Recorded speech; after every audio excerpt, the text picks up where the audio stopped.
वेदप्रिये वेदान्तर्गतवासिनी जनप्रिये जगत्कल्याणकारके कदम्बवनवासिनी कात्यायनी कनकाम्बरधरे कनकदुर्गे तव सुप्रभातम्।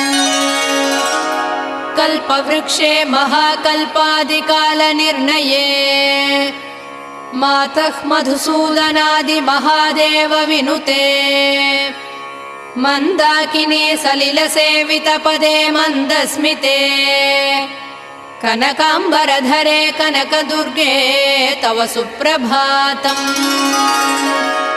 शिववामभागे शिवे शैवेतरसेवितपदे विजयदुर्गे महादुर्गे हे जगन्मातृके जगदाम्बिके जाह्नवी सखी